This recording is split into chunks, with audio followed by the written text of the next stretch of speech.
What is up, and welcome back to another episode of So There's That. I am your hostess, doing the mostest, Kivanshi. For those of you listening, I have on purple today in honor of Gabi for this episode of Found. Y'all already know whenever I'm doing my recaps and my reviews on the show, I just started dressing up because I'm just like, Gabs, I have suits in my closet too. Like, let's go. We finna step it up in the wardrobe department. And I just love how she looks. And I love how every outfit is like a testament to her mood or her emotional, what's the word? What is the word I'm looking for? Not necessarily just mood, but like each outfit is like a mood ring. Is this the only thing I can think of? Because I am at a loss for the word that I'm actually trying to convey. But like, remember when she wore like the orange outfit and the episode was about her feeling trapped by Sir, even though he was the one behind jail, when she's wearing like maroon and she's just like very sure, very confident. When she was wearing pink, when she's in brighter colors, most of the times it's either because her mood is actually more playful or there's something really dark that's going on and her bright outfits are like juxtaposed against what she actually feels on the outside. And it's like she's wearing bright colors to pretend to her team or to show them and make them believe that she is okay. So this episode, the colors and stuff that she wore, I know one of the outfits was like this white outfit. It looked like when you throw paint at a wall, and like the collar and everything. So it was very neutral, very put together. Even when she had on her purple jacket and just like a simple white tee, like it was just like her outfit this episode was so bare bones compared to what we're used to, because Gabi herself and Gabi's role actually wasn't necessarily the focal point of this episode. And this episode leaned deep into Trent Sr. and whatever happened with them 7 kids. Now, I know everybody's been asking, like, when are we getting back to the storyline? I just love the pacing of this season, because every time you're thinking like, wait a minute, did we forget about?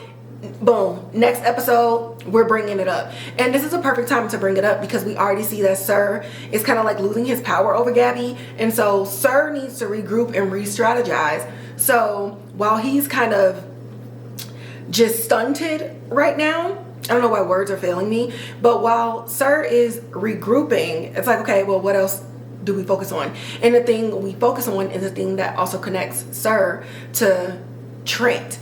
And everything is kind of going well in M&A, so this was a really good time for the new case to actually be an old case, and Trent becomes a client for M&A. Now, this recap at this juncture, I know y'all are looking at it right now, you can already tell how many minutes it's going to be, but I promise it's not going to be that long, because while so much happened in this episode, there are 3 specific things that I want to focus on, and it's what's going to keep this episode short, because I have very specific zeroed in thoughts about everything that's going on. But before we do all of that, let me get the name of this episode. So the name of this episode is called Missing While Seeking Asylum. So y'all already know, like, seeking asylum is definitely used for immigrants and protecting them and protecting their families. But Sir still wants Gabi in the picture. And so you can also play with the title of this episode with everybody's trying to seek asylum, everybody's trying to seek protection, and everybody's trying to find answers. You have Trent, you have Sir, and obviously the members of this case. So how are we gonna do this? Ooh, okay. I had this in my mind, but now as I'm talking, I'm like, oh my God, I think I want to switch the order from what I'm talking about. Okay, boom. We're gonna start with Margaret, okay? Then we're gonna go to the case, and within the case we're gonna fade into the whole Trent, Heather, Sir of it all. Okay, I'm counting on y'all to keep me honest. All right, boom. We get some flashbacks back to 2010 in this episode with Margaret, and a lot of friction between her and her husband as it's coming to look for Jamie. She done got caught making a suspect list, and honestly, her husband is not really having her back the way that you would expect a father to do. And I know some people might be thinking like, okay, well, she's the one breaking down and she's losing it. Both parents can't do that. But it's like, your child is missing and you over here still hosting parties, my guy. Like we're doing gatherings and get-togethers. Like, I don't have time to be entertaining nobody in my damn house. I need to be out here looking for my son. I need to be at the police station. I need to be putting up these flyers. I need to be bugging the hell out of everybody because where is my son? So his calm demeanor further solidifies the idea in my mind that the dad was having an affair with somebody that they knew, and they ended up taking Jamie, especially with some of the language and stuff that he used as he was talking to Margaret is kind of alluding to maybe some pre-existing mental health issues. And so it wouldn't be like surprising to me that the dad and somebody else that they knew took Jamie and fed him lies about how she couldn't handle him, he was too much, your mom has mental health issues, it'll only be for a little while until she gets better, she just needs time to get better, your mom doesn't want you to see her like that, and all this other stuff. Like, I can definitely see whoever took Jamie, even if I'm wrong, I could definitely see them using Margaret's reaction after him getting taken, and maybe if it's somebody that Jamie knows and knew even when he was younger, somebody who's witnessed her lose her patience with him over time and just use that as fuel to get Jamie over time to believe that his mom didn't want him anymore. And of course, in one of these flashbacks, some gorgeous lady named Francine got a key to their damn house, and Margaret confronts her about it. So the dad is all embarrassed, and she's like, did you take my son? Because they said that he didn't scream, so obviously it was somebody that he was comfortable with. And she was like, I love Jamie. And Margaret's like, okay, you're not answering my question. Like, obviously somebody who loves him took him, otherwise he would have screamed unless he was knocked out. But there was no sign of a struggle, and there were no witnesses saying that they saw somebody carrying a child as big as Jamie was at that age. So obviously he walked away calm. So girl, your answer does not suffice. It does not pass the vibe check. And we're gonna keep you in our minds, Francine. We're keeping you in our minds. Which brings us to the Margaret of today, where, you know, Jamie's been going back and forth, this and the third, and Margaret be getting worried. Well, turns out he going back to his kidnapper's family's house to re-up on his clothes because he refuses to stay with Margaret and he's still staying at a motel. You don't look like you got no job, so obviously somebody is financing you staying all of these days in the motel. And that is very hurtful for Margaret. And I mean, it would be hurtful for anybody, because who are you protecting and why are you doing it? Like, you see me and how I'm so obsessed over you now, how every time you leave, my heart stops. Like, you are my heart walking out of this door every time. And I have to tell myself that you're going to come back just for you to continue to go back to whoever it is. And my question, and probably Margaret's too, is do they know where you are? Are you gathering evidence on them? You've been sneaking around M&A this whole time trying to find info on Gabi and trying to read everybody. Are you seeing with your own eyes what's actually going on and then going back to that household and looking at them through suspicious eyes? For me, I just feel like he is definitely in a tough place because the person who took him loves him, clearly still to this day. And that has to be difficult to reconcile, potentially being told that your mama did not want you anymore because you were too much. And seeing that this whole time, she has never stopped looking for you. So for 13 years, you're realizing, hold on, maybe they were lying to me. So my hope is when we get to the other side of these criminals is that Jamie kind of turns his detective eye inward to the people that took him and slowly starts opening up about what's going on. Do I think it's gonna happen this season? Maybe a season finale, maybe. But either way, like Margaret said, especially involving the people in this case who were illegally adopted and missing for 39 years. These people knew what they did were wrong, and they know that they going to jail behind this. Like, some charges are going to be brought up on them. Same as you have to know, Jamie, at 20, that the people who took you, regardless if you don't say their name or not, they will be getting investigated. Margaret basically said, I'm taking this info to my team. If you're not going to tell me, we're going to figure it out anyway. We got the DCPD and we got Gabi at the helm of M&A. So it might actually be easier for you to just say who it is. Otherwise, you're going to make this harder than it actually needs to be. And at this juncture, Margaret's alleged 2 daughters, I only ever heard of one, but Margaret's 2 daughters still don't know that he's alive. Like, nobody else knows that he's alive. That's crazy. Now, what's even crazier, right? Let's jump off of Delulu Island and into the ocean of delusions. What if the dad, okay, follow me here. Let's assume the dad did a parental kidnapping with a side piece. What if the dad never even kept Jamie from his sisters? And what if Margaret thinks like, oh, I don't want to tell the girls yet. It's going to be too soon. I'm just trying to protect Jamie and da da da da. And by the time she tells the daughters, they're going to be like, well, yeah. Wouldn't that be crazy? That would be crazy. That might actually send Margaret like into a fit.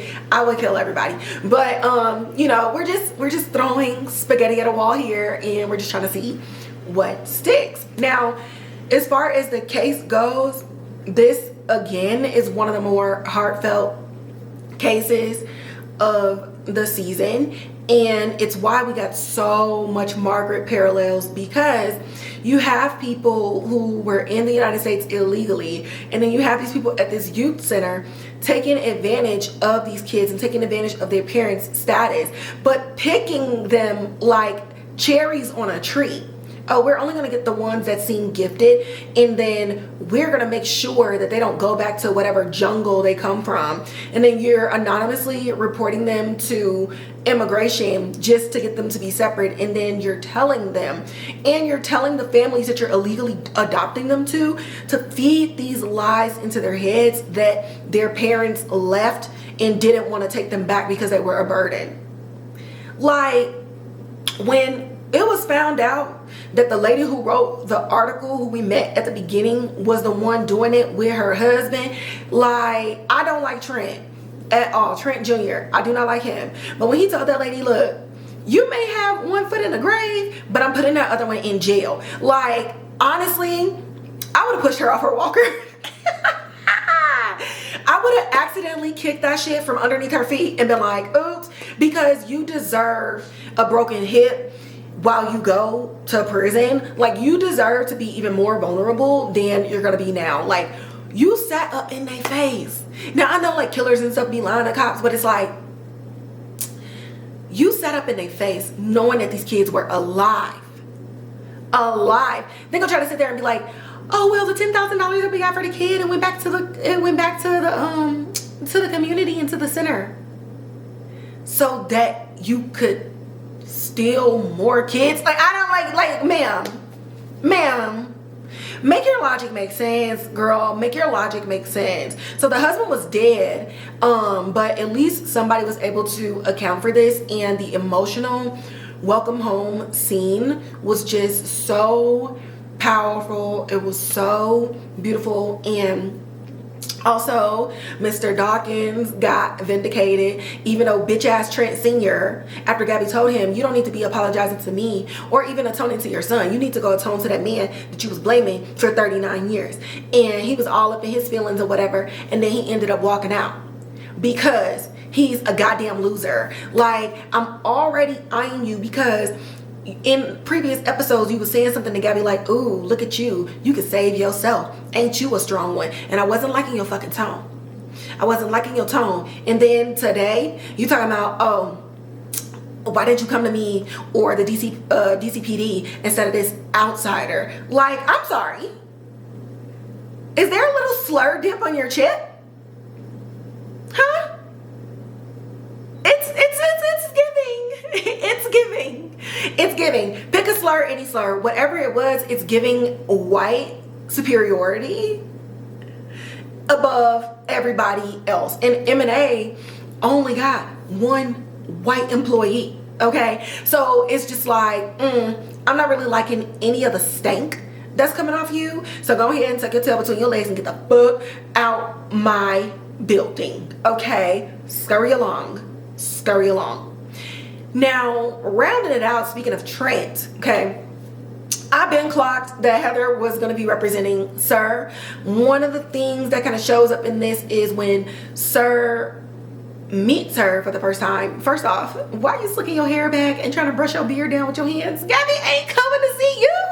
He was in there trying to get cute. Sir, let's not be that delusional. Like, come on. Gabi is sticking to her guns with you. Like, she may have answered that phone call earlier, but she ain't coming to see you, Otis. Relax. Relax. So they're in there acting like they don't know each other. And we find out in this episode that Heather was the one lobbying to be Sir's lawyer. And Gabi brought up a great point. If she can defend the person who allegedly had his brother put a hit out on her, then it makes him more sympathetic to the jurors. And he already got that viral video that came out after saving that one girl. So it's like all of this stuff is kind of building itself. But in my mind, right, yes, they're going to pretend to not know each other. There's guards outside of this room. They are being watched. They are being listened to. So the only thing that makes sense is to continue to go down this path. And if she is a true accomplice, then it makes sense that however many years ago, whenever it was, even after Gabi got away, that this is a 20-something year plan that has been like practiced and rehearsed meticulously until Sir was able to get back with Gabi. And we already saw a couple of episodes ago that Sir could have not got kidnapped by Gabi. He literally basically kidnapped himself at this point. Like Dhan finding him, Dhan, you didn't find him because you found him or that Gabi was ready to confront him. You found him because he wanted to be found. He was watching Gabi the entire time. And when he was able to leave the house after untying himself, he went back to the basement and tied himself up and lay down. So Sir has been planning this for a very long time, and I'm pretty sure he's already thought about being in jail. This had to be a possibility. And if Heather is actually his sister, then yeah, he's going to fund his sister going to law school. Duh, because you're going to need somebody on the inside. And the way that he's working these COs and everything to still know about the cases that's going on outside and getting information, Sir is just likable to everybody. I don't even know that it's even charm or charisma because he's kind of weird, he's kind of quirky, but it's in like a want to pinch your cheeks kind of way. And because he's so astute and because he pays attention, I think he just uses that to make people feel seen and to make people feel like he is a listening ear. And so I don't think it's like, oh, I think him being handsome is like the last reason anybody would be like, oh yeah, I trust him because he has such a handsome face. Y'all know how weird people be getting. They're too sexy to be a murderer and whatever the hell everybody else be saying. But Sir is a great listener and he finds the needs in people and he seeks those things out in a person without them knowing, and he caters to their needs. That is how Sir is able to wrap people around his finger. And Heather going in there, Heather's whole vibe and energy though is like she's trying to be some badass or whatever, and it is so fake. Like, girl, first of all, didn't you get shot a couple of weeks ago? Why is this scar not healing. And then if you're going out on a run and you're going to be sweating, why are you sweating on an open wound, girl? Like, I just really feel like Heather be at home taking a butter knife and just slicing into it a little bit more to get some sympathy points, because this don't make no sense. This don't make no sense. I had hip surgery on the 25th of February, and literally by like 5 days later, my stitches had already started to like scab over. Girl, it don't take that long for no damn flesh wound to heal. You need to stop. You need to stop. And of course, as Trent is in the prison trying to gloat to Sir, basically, you know, slamming his little Peter whacker on the table to say, mine is bigger, I won this round. Of course, he runs into Heather and she's like, I've been trying to talk to you about this, so cat's out of the bag. But before she even came in, Sir was like, you really think that you won this round? You're so cute. Here's a note that I want you to give to Gabi. Matter of fact, you need to read it, because you think this thing is over with the Trent family legacy, and it's not. And he said something to the effect of, in the letter, it's like, you're finally, to Gabi, you're finally facing in the right direction. And then he emphasizes, you, Trent, need to be the one to read it to her. So I think that goes into a lot of the Sir might be Trent's brother, and Trent Sr. might be Sir's deadbeat daddy.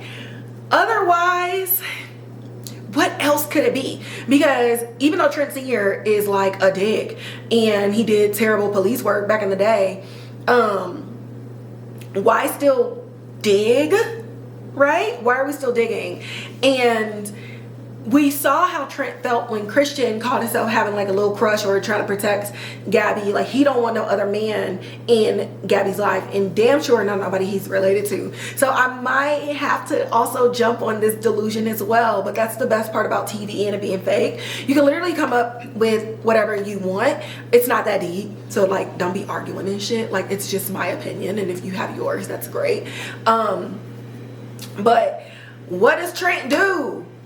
Like he did last time with that fucking letter that he sat in that he was supposed to give to Gabi, but he didn't. And then she ended up figuring it out about these kids and got knocked out and was hospitalized. He does the same thing. Sir, you are one dumbass man.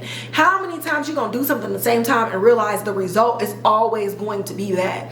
So when he goes and tell Gabi, and you know, she's like, okay, you talk to him, well, what did he say? Because he don't lie on his side. He don't take nothing laying down. And he was like, oh, he didn't say anything. He didn't say anything about you, or he didn't ask about you. Trent, this man called you to talk to her because he knew she would answer the phone, and you're telling her that this man who's been obsessed with her ever since they met didn't mention her name in your visit. She's the only person he ever talks about. Like, lie better. This is not going to turn out good for you, because the last time you withheld, it cost precious time. What will you cost Gabi this time by withholding this note from her? So there's that. Found season 2. What episode was this? 15. Missing while seeking asylum. So I kind of already gave like some of my thoughts, but one of my biggest thoughts is Margaret's ex-husband has something to do with Jamie. I just don't know how Jamie wouldn't say anything or even attempt to come forward if somebody in his immediate family didn't have anything to do with it. Whether it's the husband or his grandparents. Like, and I said that a few podcast episodes ago, like, it has to be somebody that I don't know what name I was about to come up with, that Jamie is like enmeshed with. It, to me, it doesn't make sense to be a godparent or like a friend of the family. That makes zero sense to me. It has to be the dad and maybe a friend of the family, or the dad alone, the grandparents, somebody. Like, I don't know. I don't know, it just don't make any sense to me. And with the way that this case went with M&A, it just really, I don't know, it just doesn't give stranger to me. Not in Jamie's case, but it definitely gives everything that the other kids who were kidnapped 39 years ago, as far as constantly feeding this lie to them until they finally believe that their parents abandoned them and didn't want them anymore. And of course this is going to work for Jamie, because the last thing his mama said was, go away. So of course that worked on him. Okay. My other thoughts, like I already said, I think that Trent and Sir are related in some way, shape, or form, or Trent Sr.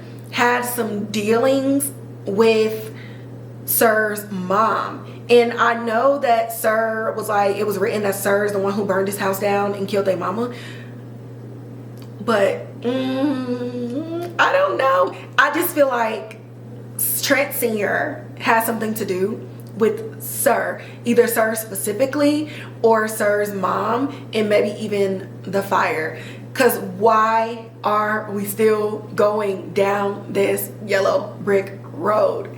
I don't get it. I don't understand it. And to end my final thoughts on like a cute little note, Zeke finally was like, come here girl, let me kiss all over you. I would be lying if I said I wanted a ship between Zeke and Lacey. I've always adored their friendship. I've adored the innocence that they bring. When they're happy, it is so palpable. Like the energy is crazy inside of M&A. And so I just love that they just have like this cute little bubble with one another. Like everybody kind of has these pairings, right? Gabi and Margaret, Gabi and Dhan, Gabi and Lacey. And a lot of them are all threaded to Gabi, but Lacey ended up building something with Zeke that has nothing to do with Gabi. And so I really like that. Am I mad at a potential ship? No. I think it might be the thing that gets Zeke to come out of the house of his self-imposed agoraphobia. So we could see something with that, but I love how all of it played out across both seasons of like, you didn't really know which way to lean with them, you just knew that you liked seeing them together. So we'll see how this goes. Y'all know Lacey is a chronic overthinker, so I definitely don't think that we're going to be jumping into the next episode and they're going to be holding hands and kissing all over each other. Absolutely not. Gabi, I mean, that's her real name. Lacey values friendship and over everything, and she would never do anything to jeopardize that. And just from the things of her own kidnapping and just trusting men and stuff like that, like, yeah, it's Zeke, but not like, she just still has so much going on. And then Sir kidnapping her again, there's just so much that she still needs to get through. I don't see her wanting to jump into a relationship or a situationship or even trying to explore this beyond being a simple moment of weakness. So that's just my thoughts on that, but I loved it. I lived for it. He looked at that threshold and was like, fuck it, and he grabbed her hand and they kissed under some beautiful warm overhead lights. It was amazing. But yeah, guys, what's y'all thoughts?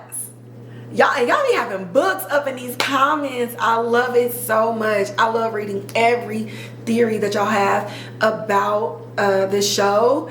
For everybody who be on my side about my hate for Ethan, y'all real ones. Y'all real ones. Like, y'all already know what it is. But leave comments in the comment box below, and of course like, share, and subscribe. Hit that notification bell. You got people in your life who only want to listen to this, share the Spotify and the Apple Podcast link.